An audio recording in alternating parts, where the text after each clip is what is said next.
ओम नमः शिवाय। अमावस्या के दिन पितरों के निमित्त तर्पण दान आदि किए जाते हैं और जो कि माघ महीने की अमावस्या होती है।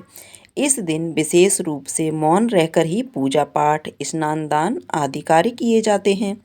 यदि संभव हो तो इस दिन पूरा दिन मौन रहकर व्रत रखना चाहिए। मौन रहकर ही मंत्रों का जाप या व्रत कथा आदि सुननी चाहिए। कहते हैं मौन रहकर की गई पूजा पाठ का फल बोलकर की गई पूजा पाठ से कई गुना ज़्यादा पुण्य देने वाला होता है। आप सुनेंगे अमावस्या व्रत की कथा। कथा सुनाने से पहले आपको यह भी बता देते हैं कि अमावस्या कब है। इस साल मौनी अमावस्या 29 जनवरी बुधवार को है। इस दिन स्नान और दान करने से पुण्य फल की प्राप्ति होती है। भगवान विष्णु की कृपा से व्यक्ति के जीवन में सुख और समृद्धि आती है, उसके पाप मिटते हैं और वह मोक्ष की प्राप्ति करता है। मौनी अमावस्या पर पितरों की तृप्ति के लिए तर्पण, पिंडदान, श्राद्ध आदि कार्य किए जाते हैं। गृहस्थ और साधु सन्यासी मौनी अमावस्या के दिन व्रत रखते हैं और पूजन करते हैं। पूजा के समय आपको मौनी अमावस्या की व्रत कथा सुननी चाहिए। इससे आपका व्रत पूर्ण होता है और आपको पुण्य फल की प्राप्ति होगी। अब आइए आपको मौनी अमावस्या व्रत की कथा भी सुनाते हैं। मौनी अमावस्या की पौराणिक कथा के अनुसार कांचीपुरी में देव स्वामी का एक ब्राह्मण परिवार रहता था। उसकी पत्नी का नाम धनवती था। दोनों के 7 बेटे थे और एक बेटी थी जिसका नाम गुणवती था। गुणवती जब बड़ी हुई तो उसके पिता ने सबसे छोटे बेटे को उसकी कुंडली दी और ज्योतिषी के पास भेजा ताकि उसकी विवाह के लिए कोई लड़का मिल जाए। ज्योतिषी ने बताया कि गुणवती विवाह के बाद विधवा हो जाएगी। यह जानकर उसके पिता देवस्वामी और माता धनवती दुखी हो गए। इस ज्योतिषाचार्य ने बचने का उपाय बताया। ज्योतिषाचार्य ने कहा कि सिंगल द्वीप में सोमा धोबिन रहती है जो बहुत ही पतिव्रता है। यदि सोमा धोबिन तुम्हारे घर आकर पूजा करे और अपना अर्जित पुण्य दान कर दे तो गुणवती का सुहाग बच जाएगा और वह दोष मिट जाएगा। यह जानकर देवस्वामी ने बेटी गुणवती को सबसे छोटे बेटे के साथ सोमा धोबिन के घर सिंगल द्वीप भेजा। दोनों भाई और बहन घर से निकलकर सोमा के घर की ओर चल दिए। दोनों समुद्र के किनारे पहुंचे और उसे पार करने के बारे में सोचने लगे। दोनों को भूख और प्यास लगी थी। दोनों एक पीपल के पेड़ के नीचे बैठ गए। उस पेड़ पर एक गिद्ध का परिवार भी रहता था। गिद्ध के बच्चों ने गुणवती और उसके भाई की बातों को सुन लिया। गिद्ध के बच्चों ने अपनी माँ को गुणवती और उसके भाई के बारे में बताया। तब गिद्धों की माता ने अपने बच्चों को भोजन कराया और गुणवती के पास गई।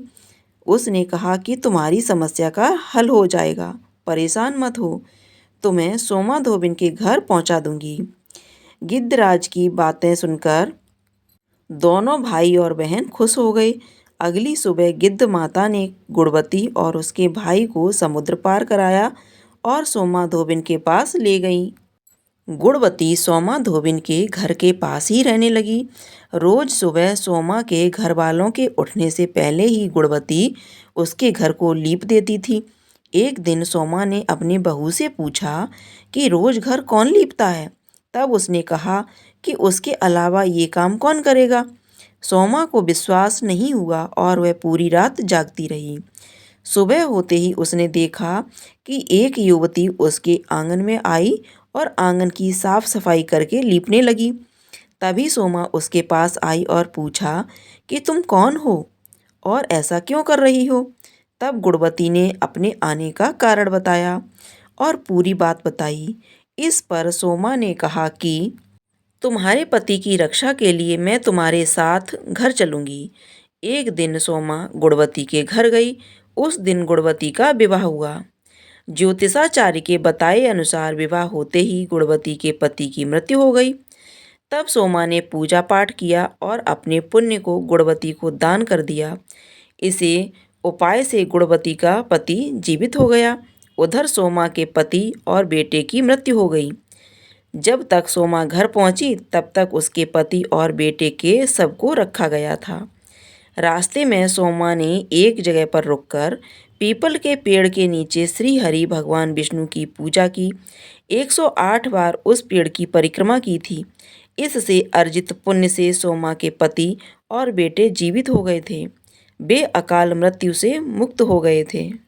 जो भी व्यक्ति विधि विधान से मौनी अमावस्या का व्रत करता है उसे भगवान विष्णु की कृपा प्राप्त होती है और उसके जीवन में सुख और समृद्धि आती है। श्रद्धा भक्ति भाव से अमावस्या के दिन इस प्रकार व्रत कथा पढ़नी और सुननी चाहिए। अमावस माता के व्रत रखना चाहिए जिस कारण उसके घर में धन के भंडारे भर गए। ऐसी है अमावस माता की कथा। जो भी भक्त सच्चे मन से और श्रद्धा भक्ति भाव से अमावस्या के दिन व्रत रखता है और इस कथा को पढ़ता है या दूसरों को सुनाता है, अमावस माता उनके सभी कष्ट दूर करती हैं। उनके घर में सुख शांति के साथ साथ धन के भंडारे भी भरती हैं। बोलिए अमावस माता की जय। अमावस्या व्रत कथा ये थी आज की अमावस्या व्रत कथा। उम्मीद करती हूँ आज की यह कथा आपको पसंद आई होगी।